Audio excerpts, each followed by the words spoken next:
어, 일전에 이제 아시는 분이 이제 교회를 좀 이렇게 그 아시는 분 교회 나오게 하려고 전도하러 이제 좀 관계를 좀 맺고 좀 노력한 적이 있습니다. 근데 그분은 이미 교회를 나오기 전에 이제 이단 교회들을 몇 군데를 이제 다녔던 거예요. 근데 그분이 딱 하시는 말씀이 딱 있습니다. 뭐냐면 교회는 가지 않겠대요. 왜 교회를 가지 않냐면 자기가 보니까 이제 소위 말하는 통일교라든가 뭐 하나님의 교회라든가 이제 이단이죠. 이제 안식일 교단이라든가 이런 교단들에 가서 이제 어쩌다가 전도를 받아서 갔더니 사람들이 너무 좋다는 거예요. 그 사람들은 정말 욕심도 없고 자기 것으로 새로운 사람들을 섬기고 또 계속해서 주변에 봉사하고 그 하는 것을 보니까 그런데 교회는 가면 맨 교회 안에 서로 싸우고 또 사람들끼리 서로 뭐 질투하고 시기하고 자기가 가서 봐도 교회에 있는 것보다는 오히려 그 이단에 우리가 이제 소위 이단이라고 하는 이제 그분은 거기도 교회라고 그러더라고요.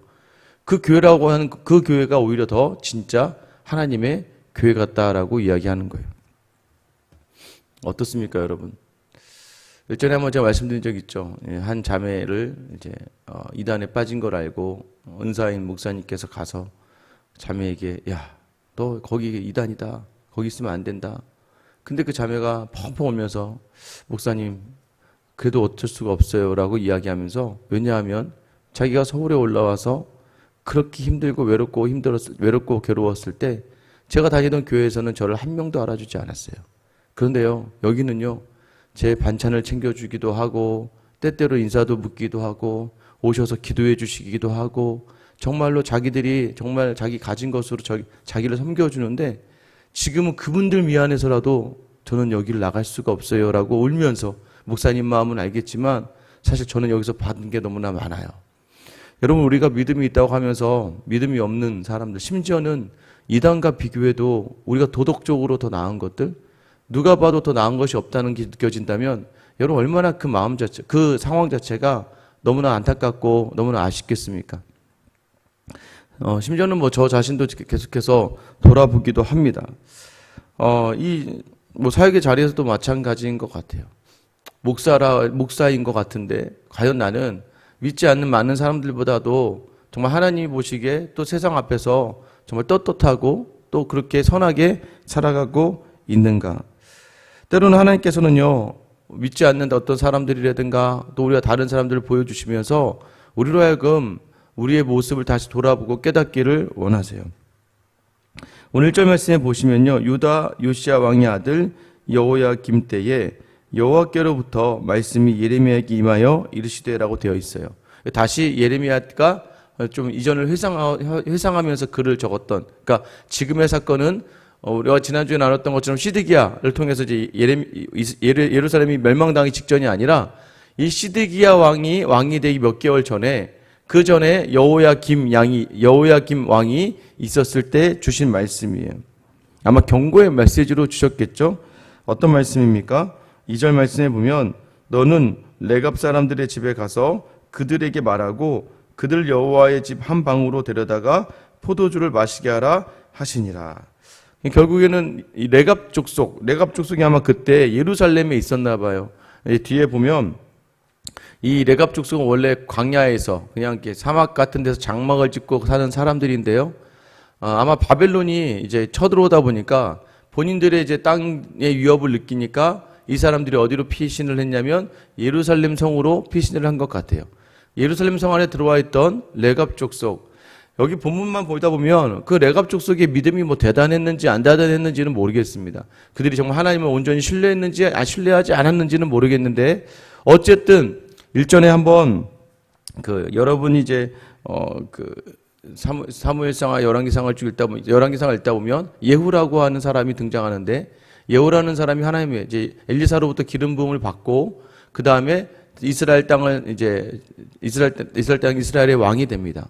왕이 되는 그 과정에서 바알 선지자를 이제 죽이는데 그때 협력했던 사람이 오늘 등장하는 레갑 족속의 조상 요나답이라고 하는 사람입니다. 이제 그런 걸 봐서는 믿음이 있겠지라고 우리가 생각은 하지만 본문 어디에도 이 표현에서는 레갑 족속이 하나님과 관련된 믿음의 사람들인지 아닌지에 대해서는 이야기하고 있지는 않고 있어요. 그들에게 무엇을 시키느냐? 그들을 이 예루살렘 성전 안에 한 방에 데려다가 그들에게 포도주를 먹이라라고 얘기해요. 포도주를 대접하라고 이야기해요. 결국 이제 예레미야가 그들을 찾아가서 그들을 예루살렘 성 방 안으로 데리고 들어옵니다. 하나님의 사람 하나님의 아들들의 방에 들였다고 이야기합니다. 그 방에 들어왔어요. 들어와서 그들에게 포도주를 권합니다. 포도주를 딱 권했더니 그들이 뭐라고 이야기하냐면 6절 말씀이죠. 그들이 이르되 우리는 포도주를 마시지 아니하겠노라. 레갑의 아들 우리 선조 요나답이 우리에게 명령하여 이르기를 너희와 너희 자손은 영원히 포도주를 마시지 말며 7절 너희가 집도 짓지 말며 파종도 하지 말며 포도원을 소유하지도 말고 너희는 평생 동안 장막에 살아라. 그리하면 너희가 머물러 사는 날 땅에서 너희 생명이 길리라 하였으므로. 이 레갑 족속은요 술을 먹지 않는 족속이었어요.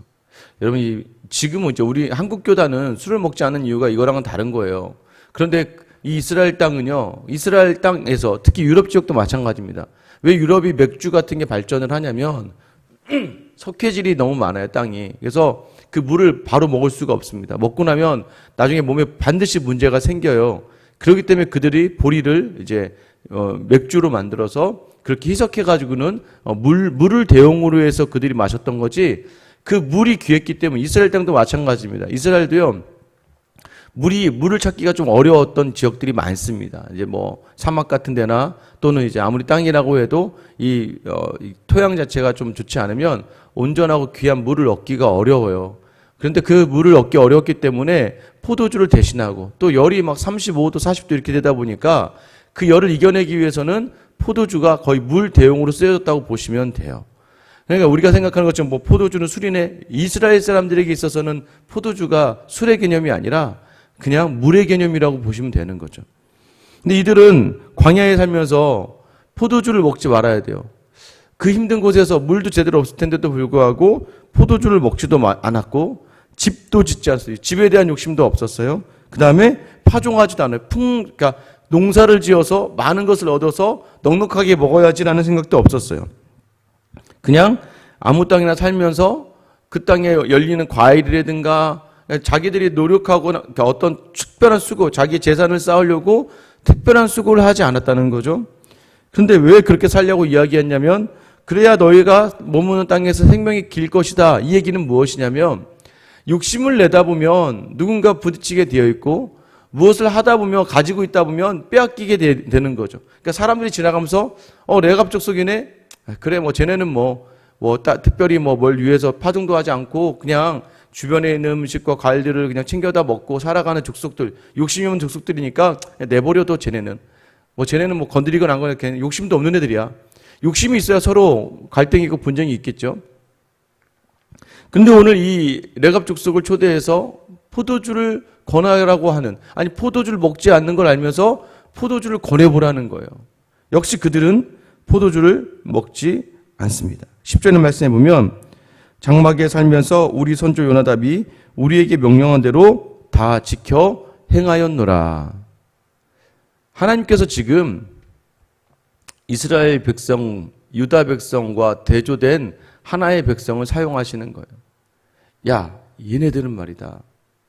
선조, 조상의 그 명령을 가지고도 수백 년 동안 흔들리지 않고 그 조상이 이야기한 그 말 하나 가지고 끝까지 술 마시지도 않고 파종하지도 않고 집을 가지지도 않고 그렇게 유리하며 사는 삶을 살아가는데 전능하신 하나님을 둔 너희는 하나님이 그렇게 기적과 이적으로 함께 하셨고 말씀을 주셨음에도 불구하고 하나님이 주신 말씀에 순종하지 않는구나.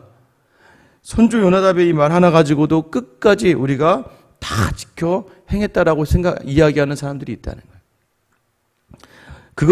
그것이 누구에게부터 왔던 자기들의 신념을 바꾸지 않고, 신념이죠. 자기들이 주어진 그 자리를 흔들리지 않고 욕심을 내는 삶이 아니라 그 조상의 말에 순종하는 삶을 살았던 이 레갑 족속을 본보기로 하나 앞에 쓰시는 거예요. 여러분, 그런 그들이 지금 11절에 보면 나와 있죠. 예루살렘에 온 이유가 갈대아와 이 바벨론을 피해서 들어와 있었던 거예요. 여러분, 오늘 이 말씀은요, 오늘 우리에게 좀 특별한 경각심을 주는 거예요. 세상의 사람들 중에서도 여러분, 이 새벽에, 여러분 새벽기도 끝나고 나가보시면 알죠. 새벽기도 끝나고요, 잠깐만 올림픽대로만 차 가지고 나가보세요. 차들이 이제 6시 10분, 15분이 넘어서면요, 올림픽대로 줄이 쫙 서기 시작합니다. 제가 일전에 처음에 이게 왔을 때 한 2달 동안을 제가 이제 장충동에서 오고 갔잖아요. 그때 새벽기도 딱 하고요, 여기서 6시 15분 전에 나가느냐 15분 넘어서 나가느냐에 따라서요, 집에 도착하는 시간 20-30분이 달라져요. 그 순간에. 뭐냐면 사람들이요, 새벽에요, 열심히 사는 사람들이 너무 많습니다. 또 성실하게 사는 사람들이 너무 많아요. 심지어는 믿음이 없어도요, 남을 돕고 남을 잘 따르는 섬기는 사람들이 너무 많아요. 여러분, 그런데 우리는 믿음이 있다 하면서도요, 하나님이 우리에게 주어진 약속들, 복과 관련된, 영원한 생명과 관련돼 있고, 또 우리가 누릴 수 있는 하나님의 나라와 관련된 이 복의 명령들을 가지고요, 우리는 너무나 쉽게 포기하고 내려놔요. 우리는요, 자비 하나님을 바라면서요, 여러분, 맞아요. 하나님 자비하시고 인내하세요. 그 자비와 인내는요, 우리가 제일 용서하시는 거예요. 그런데요, 우리가 그 말씀대로 순종을 하며 살아가면은요, 그 말씀이 주신 특별한 감동이 있고 감격이 있고 그 천국이 임하는 거예요. 그 천국을 주시고 더 나은 걸 주시고자 하나님 우리에게 명령해 주신 것들, 또 말씀해 주시는 것들, 때로는 성령의 음성으로 민감하게 반응하게 하신 그 상황을 여러분 기억하셔야 돼요. 어제 다니엘에게 주어진 정말 거룩한 신들의 영을 가진 사람의 특징이 첫 번째가 뭐라고 했습니까? 마음으로 민첩하게 반응하는 거예요. 하나님의 마음이 내 마음에 딱 담겨질 때 정말 하나님의 마음에 순종하는 삶은요, 그 삶을 통하여 반드시 누리게 하신다는 거예요. 순종은 곧 복을 누리는 데까지 나아가는 거예요. 여러분, 그래서요, 하나님이 사랑만을 강조하다 보면 나태해지고요, 또는 게을러지고요, 또 굉장히 교만해집니다. 그런데 하나님은 그래도 자기 백성을 품으세요. 그건 용서라는 회개라는 개념으로 우리에게 위로를 주시지만, 하나님이 주시는 이 말씀들, 하나님의 말씀들을 하면 여기서 뭐라고 하면 너희 생명이 길리라, 영원한 생명을 살짝 던지며 이야기하잖아요. 우리의 생명이 길게 되는 것, 또 우리의 삶이 하나님의 나라에 온전히 오래 있을 수 있는 것, 그게 무엇이라고 이야기하는 거예요? 말씀에 순종하는 삶을 살아갈 때라는 거예요. 오늘 여러분에게 하나님이 어떤 마음을 주실까요? 오늘 말씀을 통해서 무언가 구별되기를 원하실까요? 여러분, 우리가요, 세상 사람들보다도 못하면 안 되지 않습니까? 영생이 주어져 있고 우리는 세상 사람들 눈보다도 더 크고 놀라우신 하나님의 시선이 우리를 바라보고 계시는데, 여러분 어떻게 사셔야겠어요? 오늘 또 연휴죠. 가족들과 함께 있고 또 그 집안에 있거나 또 주변의 사람들을 만날 때에 오늘 여러분이 조금은 더 주님을 위해서 내려놨으면 좋겠어요. 이 선주의 말을 듣고도 세상에 욕심을 내려놓고 사는 사람들도 있는데, 하나님의 말씀을 듣고 세상에 욕심을 내려놓지 못하고 살아간다면 우리의 믿음을 어떻게 믿음이 있다 할 수 있겠습니까? 오늘 하루 여러분과 저에게 주시는 하나님의 말씀은 순종해봐라. 그럼 너희가 누리게 될 거야. 무엇을 순종하라고 하나님께서 말씀하실까요? 오늘 각자의 기도짐을 가지고 기도하시다가 하나님이 들려주시는 그 음성에 온전히 반응하며 순종하신다면 오늘 하나님께서 여러분의 그 삶에, 이번 한 주 여러분의 삶에 하나님이 주신 특별한 그 평강과 천국을 누리게 될 줄 믿으시기 바랍니다. 오늘 그 은혜가 여러분에게 있게 되기를 예수님의 이름으로 축원합니다.